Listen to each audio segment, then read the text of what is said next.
Hello friends, ഞാൻ നിങ്ങളുടെ സ്വന്തം ഷെഫ് ലിജോ. നമ്മൾ എല്ലാ ദിവസവും അറിയിക്കുന്ന പോലെ ഇന്നും നമ്മൾ അറിയിച്ചിട്ടുണ്ട്, ജോബ് വേക്കൻസികൾ അറിയിക്കുന്നുണ്ട്. അപ്പോൾ അത് നിങ്ങളെല്ലാവരും നോക്കുക. നിങ്ങൾക്ക് പറ്റാത്ത ജോലികൾ മറ്റുള്ളവർക്ക് ഷെയർ ചെയ്ത് കൊടുക്കുക. നമ്മുടെ ചാനൽ സബ്സ്ക്രൈബ് ചെയ്യുക.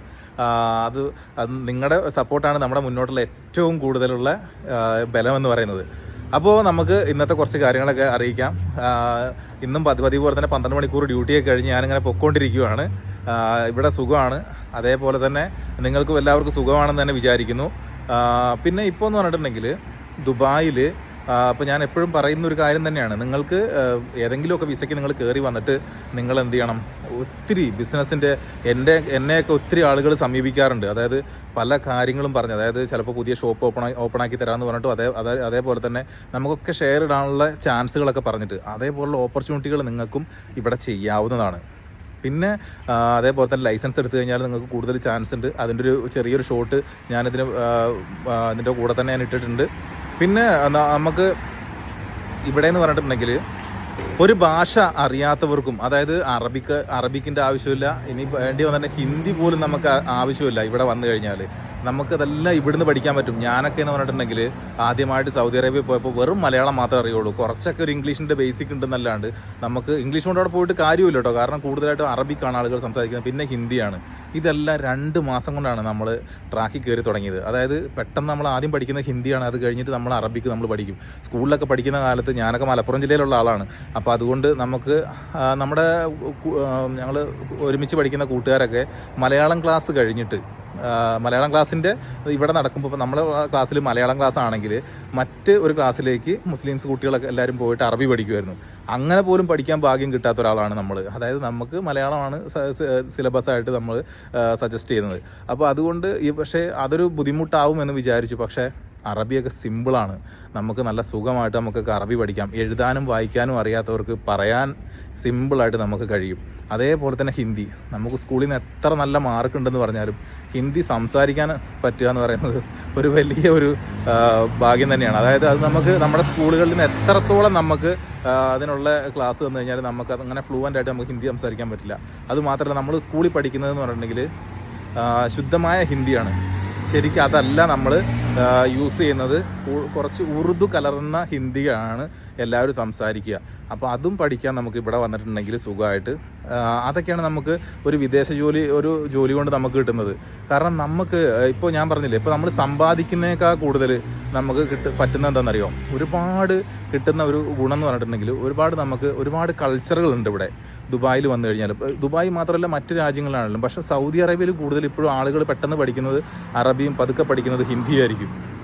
അതിനുള്ള കാരണം എന്ന് പറഞ്ഞിട്ടുണ്ടെങ്കിൽ അവിടെ പൊതുവെ എല്ലാവരും തന്നെ കൂടുതലും ഇപ്പോഴത്തെ ജനറേഷനിലുള്ളവർക്ക് മാത്രമേ കുറച്ചൊക്കെ ഇംഗ്ലീഷ് അറിയുള്ളൂ. ബാക്കിയുള്ളവരെല്ലാവരും കൂടുതലും സംസാരിക്കുന്നത് അറബിയാണ്. അവിടുത്തെ പൗരന്മാരെ കുറിച്ചാണ് ഞാൻ പറഞ്ഞത്.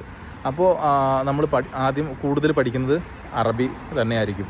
അങ്ങനെ ഒത്തിരി ആളുകളുണ്ട്. പക്ഷേ UAE-യിലുള്ള ആളുകൾക്ക്, ഒട്ടുമുക്കാൽ ആളുകൾക്കും ഹിന്ദി വിത്ത് അറബി എല്ലാവർക്കും തന്നെ പറയാൻ പറ്റും. അതേപോലെ തന്നെ ഇവിടെയൊക്കെ നമ്മൾ വന്നു കഴിഞ്ഞാൽ ഇവിടെ സത്യം പറഞ്ഞിട്ടുണ്ടെങ്കിൽ നമ്മുടെ നാട് പോലെ തന്നെയാണ്. അതായത് നമ്മൾ എവിടെ തിരിഞ്ഞാലും ഒരു മലയാളിയാണ്, എവിടെ തിരിഞ്ഞാലും മലയാളി. അതേപോലെ തന്നെ അല്ലെങ്കിൽ ഒരു ഹിന്ദിക്കാരൻ, അല്ലെങ്കിൽ ഒരു ബംഗാളി, അല്ലെങ്കിൽ ഒരു നേപ്പാളി, അങ്ങനെ എല്ലാവരും ഉണ്ട്. അതാണ് ദുബായിയുടെ പ്രത്യേകത. സത്യം പറഞ്ഞാൽ ഫുജാറയിലും കൽബയിലൊക്കെ ഇത്ര നാൾ നിന്ന് വെറുതെ നമ്മുടെ ആയുസിൻ്റെ പകുതി കളഞ്ഞെന്ന് ഞാൻ പറയുള്ളൂ. കാരണം ഇവിടെ ദുബായിൽ അത്രത്തോളം ഓപ്പർച്യൂണിറ്റിയാണ്. എൻ്റെ 10 വർഷമാണ് എനിക്ക് ഫുജാറയിൽ ഇവിടെ കൽബയിലുമായിട്ട് സത്യം പറഞ്ഞാൽ നഷ്ടപ്പെട്ടത്. ഇവിടെ എന്ന് പറഞ്ഞിട്ടുണ്ടെങ്കിൽ നമുക്ക് മുട്ടിനാണ് നമുക്ക് ഓരോ ചാൻസുകൾ വരുന്നത് ദുബായിൽ.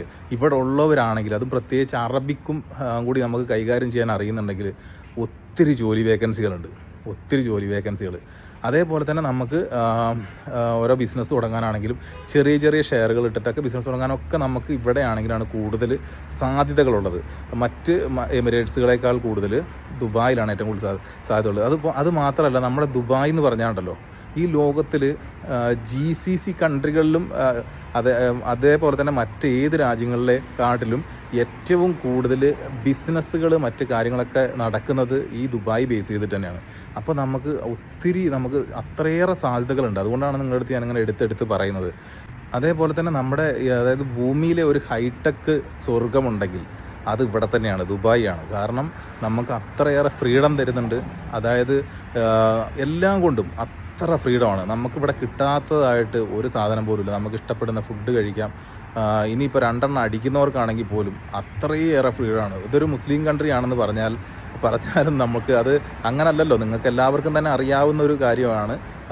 ഈ അത്രയേറെ നിയമങ്ങൾ കർശനമല്ല ഇവിടെ. നമുക്കിവിടെ അത്രയേറെ ഫ്രീഡം ഉണ്ട്. അതേപോലെ തന്നെ നമ്മൾ ഇപ്പോൾ ഇവിടുത്തെ സിറ്റികളാണെങ്കിൽ പോലും നിങ്ങൾ നോക്കൂ, അത്രയും നീറ്റ് ആൻഡ് ക്ലീൻ ആണ് എല്ലാവരും. അത് എത്ര വിദ്യാഭ്യാസം ഉള്ളവരാണെങ്കിലും ഇല്ലാത്തവരാണെങ്കിലും ഇവിടെ വന്നു കഴിഞ്ഞാൽ അത് ഇവിടുത്തെ ഒരു സിസ്റ്റത്തോട് അങ്ങോട്ട് മിങ്കിളായി നമ്മൾ അങ്ങനെ അങ്ങോട്ട് പോകും. അതാണ് ഇവിടുത്തെ ഒരു പ്രത്യേകത. അത് നിങ്ങൾക്കും എന്ത് ചെയ്യാം, നിങ്ങൾക്ക് ഓരോരുത്തർക്കും അതിന് ഞാൻ ഹെൽപ്പ് ചെയ്യാം. അതേപോലെ തന്നെ നിങ്ങളും അതേപോലെ തന്നെ മറ്റുള്ളവരെ നിങ്ങൾ ഹെൽപ്പ് ചെയ്യണം. അതിനാണ് നമ്മൾ ഇത്രയും കഷ്ടപ്പെട്ടിട്ട് ഓരോ ദിവസം നമ്മളിങ്ങനെ വീഡിയോസ് ഇട്ടുകൊണ്ടേയിരിക്കുന്നത്. ഇതിൽ നിന്ന് എനിക്ക് യാതൊരു ലാഭവും ഇല്ല എന്നുള്ള കാര്യം ഞാൻ പല വീഡിയോസിലായിട്ട് നിങ്ങളോട് പറയുന്നുണ്ട്. നമുക്ക് പ്രധാനമായിട്ടും എന്താ, ഒരു കുടുംബം രക്ഷപ്പെട്ടു പോട്ടെ, അവരുടെ പ്രാർത്ഥന മാത്രം മതി. അപ്പോൾ നമുക്ക് വരുന്ന കഷ്ടപ്പാടൊക്കെ അങ്ങ് മാറിക്കോളും. അതാണ് എൻ്റെ ഒരു തിയറി. അങ്ങനെ തന്നെയാണ് ഞാനിവിടെ ഒത്തിരി ആൾക്കാർക്ക്, ഞാൻ ഈ ചാനലൊക്കെ തുടങ്ങുന്നതിന് മുന്നേ തന്നെ എന്നെക്കൊണ്ട് പറ്റുന്ന രീതിയിൽ എൻ്റെ പരിചയത്തിലുള്ളവർക്കും അല്ലാത്തവർക്കൊക്കെ എന്നെക്കൊണ്ട് പറ്റുന്ന രീതിയിൽ ഞാൻ ജോലി മേടിച്ച് കൊടുക്കാനും ഒക്കെ തന്നെ ഞാൻ സഹായിച്ചിട്ടുണ്ട്. അപ്പം നമുക്ക് എന്ത് ചെയ്യാം, വീണ്ടും ഇതേപോലെയൊക്കെയുള്ള കൊച്ചു കൊച്ചു വിശേഷങ്ങളും മറ്റ് കാര്യങ്ങളും ഒക്കെ ആയിട്ട് നമുക്ക് ഇതേപോലെ വീണ്ടും മുന്നോട്ടങ്ങ് പോവാം അല്ലേ. അപ്പോൾ ശരി, നമുക്ക് വീണ്ടും നാളെ കാണാം. Okay, bye, thank U.